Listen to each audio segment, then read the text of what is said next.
নমস্কার। আজকে আমার আরেকটি নতুন ব্লগে আপনাদের সবাইকে স্বাগত জানাই।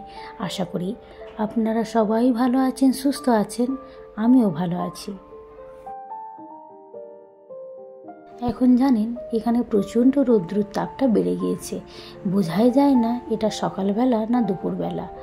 এই যে আমার অ্যালোভেরা গাছটাতে একটু জল দিয়ে দিচ্ছি।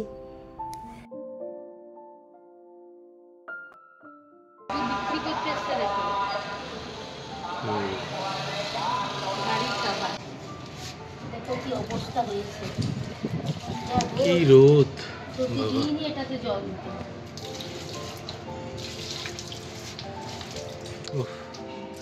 রোদের তাপটা অনেক বেশি, রোদের তাপটা প্রচুর। সুন্দর পরিষ্কার করেছে দেখি।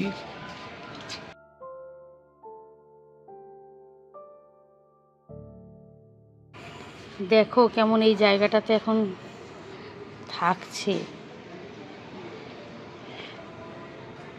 এইগুলো মনে হয় যে কনস্ট্রাকশনের কাজ করে না, তারা না লেবারগুলোই থাকে মনে।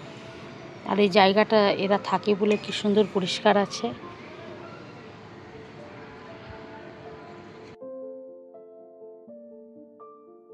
আপনারা হয়তো বুঝতে পারছেন যে রৌদ্রের তাপটা কতটা বেড়ে গিয়েছে। দেখতেই পারছেন যে রোদে একদম ঝলমল করছে চারিপাশটা। আর এই বিল্ডিংটা দেখুন, রেলিংগুলো কমপ্লিট হয়ে গিয়েছে, ভীষণ সুন্দর লাগছে। সন্ধেবেলায় চিকেন মোমো বানাচ্ছি। মোমোর চাটনির জন্য এই যে 2 কোয়া মসুন রসুন দিয়ে দিচ্ছি। একবার রসুনের সাইজটা দেখুন কি বড়, তাই 2খানাই আমি দিচ্ছি, বেশি দেবো না, নাহলে রসুনের গন্ধ উঠবে। মোমোর জন্য চাটনিটা বানিয়ে নিচ্ছি। এই যে 2 কোয়া রসুন দিয়ে দিয়েছি, আর কটা টমেটো আর কটা কাঁচা লঙ্কা আমি দিয়ে দেব। অল্প আমি নুন দিয়ে এটা সেদ্ধ বসিয়ে দিচ্ছি। এটা আস্তে আস্তে সেদ্ধ হতে থাক। অন্যদিকে আমি মোমোর স্টাফিংয়ের জন্য পেঁয়াজটা আমি কেটে নেব। চিকেন মোমো বানাবো আজকে, আর তাই চলুন আপনাদের সঙ্গে গল্প করতে করতে পেঁয়াজটাকে আমি কেটে নিই।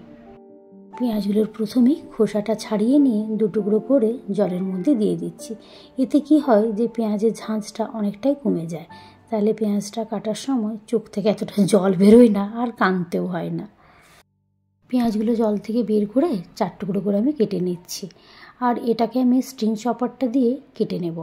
এটা হয়ে আমার ভারী সুবিধে হয়েছে জানেন, এই মোমো বানাতে বলুন বা ওটসের চিলা বানাতেও এটা খুব সুবিধা হয়। এত ছোটো ছোটোভাবে কাটা হয়ে যায়, কয়েক সেকেন্ডের মধ্যে আমার কাটা কমপ্লিট হয়ে যায়। ছুরিতে এইভাবে ছোটো ছোটো কাটতে গেলে সময়ও লাগবে, আর হয়তো আমার দ্বারাই পসিবলও হবে না।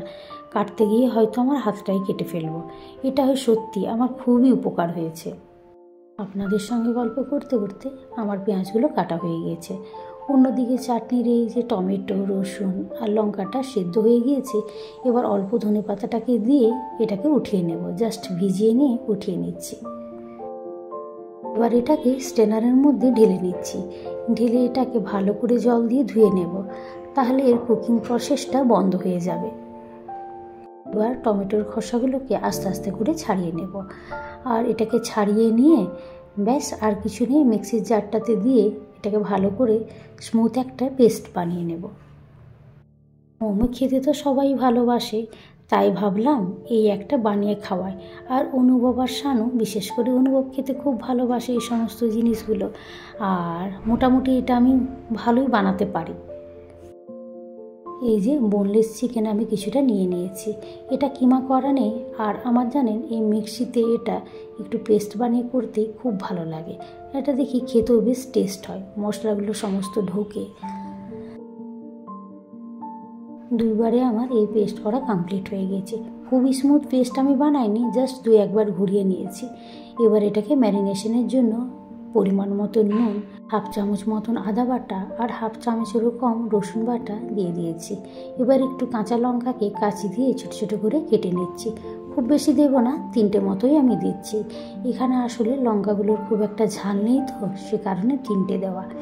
আর এই চিকেনের পরিমাণটা প্রায় 250 গ্রাম মতন রয়েছে।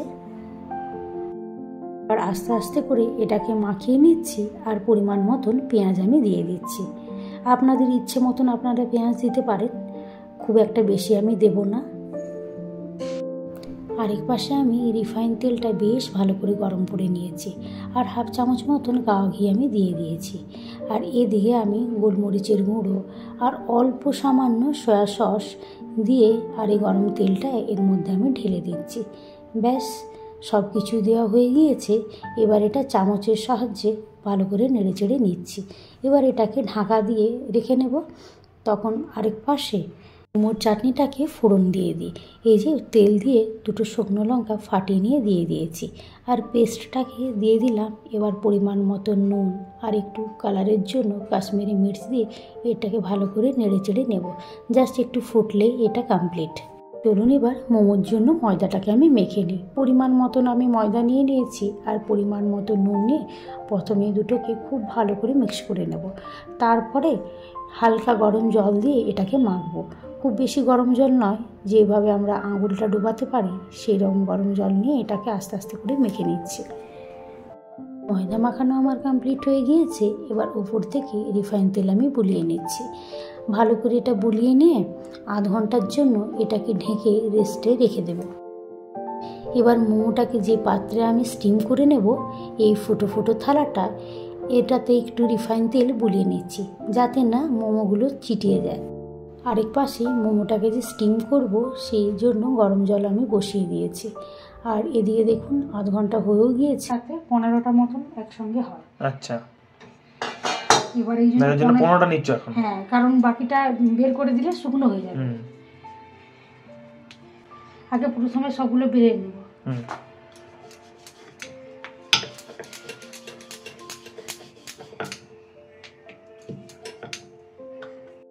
আমি যে থালাটাতে মোমোটাকে স্টিম দিই সেটাতে 15টা মতন হয়ে থাকে, সে কারণেই আমি 15টা মতন লেচি আমি বের করে নিয়েছি।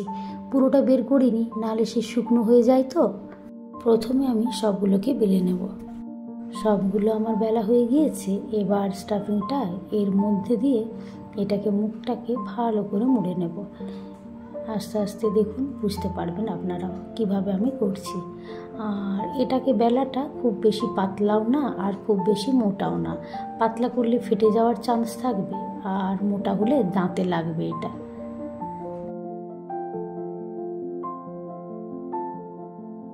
মোমোর শেপগুলো কেমন হয়েছে অবশ্যই কমেন্টের মাধ্যমে জানাবেন।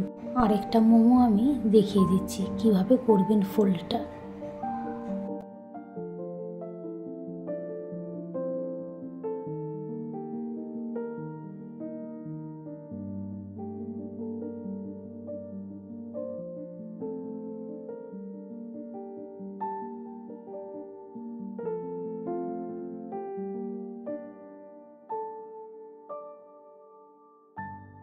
পনেরোটা মোমোতে আমার স্টাফিং ভরা হয়ে গিয়েছে।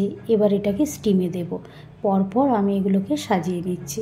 একটুখানি গ্যাপ রাখবো যাতে না মোমোগুলো একে অপরের সঙ্গে চিটিয়ে যায়। এই যে দেখুন, আমার জলটাও ফুটে গিয়েছে।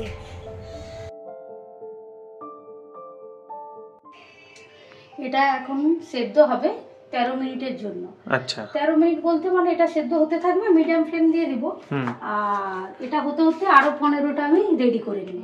তাহলে ওই টাইমে ওটা হয়ে যাবে? এটা তখন হয়ে যায়, আমি সেইভাবেই করি। আচ্ছা, এটা এটা হতে হতে আমার 15টা রেডি হয়ে যাবে। আচ্ছা, এদিকে দেখুন আমার 15টা রেডি হয়ে গিয়েছে। অন্যদিকে আমার মোমোগুলো সেদ্ধ হয়ে গিয়েছে। এটা দেখবেন সেদ্ধ হয়ে গেলে একটু ট্রান্সপারেন্ট টাইপকার দেখতে লাগে, একটু কালারটা চেঞ্জ হয়, তাতেই বুঝে যাবেন যে এটা সেদ্ধ হয়ে গিয়েছে। এবার এটাকে আমি এই যে ছাড়িয়ে নিচ্ছি। তবে এটা ছাড়ানোর সময় পাখাটা অবশ্যই চালিয়ে দেবেন, তাতে হাতে গরমটাও কম লাগে আর অন্যদিকে এটা সুন্দরভাবে ছাড়িয়ে যায় থালার থেকে। তবে অবশ্যই ছাড়ানোর পরে ঢাকা দিয়ে পাখাটা বন্ধ করে দেবেন। আমি তো বাটিতে রেখেছি, আপনারা চাইলে হটপটে রাখলে খুবই ভালো হয়। আমরা এক্ষুনি খেয়ে নেব বলে বাটিতে রেখেছি। আর এদিকে দেখুন 15টা মোমো আমার রেডি হয়ে গিয়েছিল, সেটাকে আমি সেদ্ধ বসিয়ে দিচ্ছি। দুবার হবে। আচ্ছা, এটা 15 30টা মানে এটা সেকেন্ড 15টা যাবে। হ্যাঁ, সেকেন্ডটা নিয়ে 30টা হলো। আচ্ছা, ঠিক। আমি 4টে প্লেটে মোমো পরিবেশন করে নিয়েছি। মোমোগুলো কেমন হয়েছে অবশ্যই কমেন্টের মাধ্যমে জানাবেন। এখন প্রায় 9টা মতন বাজে, আমাদের আর স্ন্যাক্স তো হলো না, পুরোপুরি আমরা ডিনারটাই করে নিচ্ছি। আর আমি ভেবেও ছিলাম যে এটা করতে দেরি হবে, আজকে ডিনারে এটাই আমরা করব।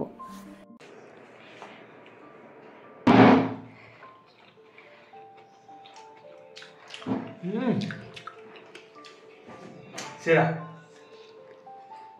সত্যি ভালো লাগছে খুব সুন্দর হয়েছে। না, এই মোমোটা যতবারই বানাই এই সবারই ভালোই লাগে। এটা ওর একদম দারুণ বানায়, আই ক্যান মানে কনফিডেন্টলি সে দারুণ থেকেও সেরা সেরা, দারুণ ও বানায়।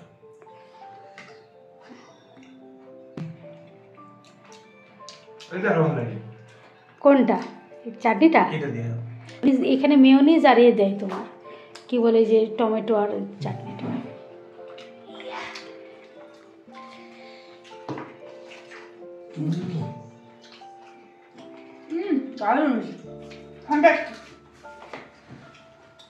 ভালো লাগছে?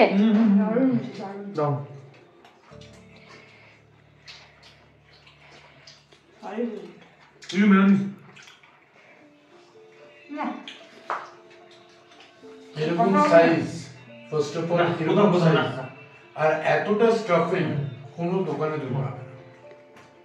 ভিডিওটা তাহলে আজকে এখানেই শেষ করছি। আর ভিডিওটা কেমন লাগলো অবশ্যই কমেন্টের মাধ্যমে জানাবেন।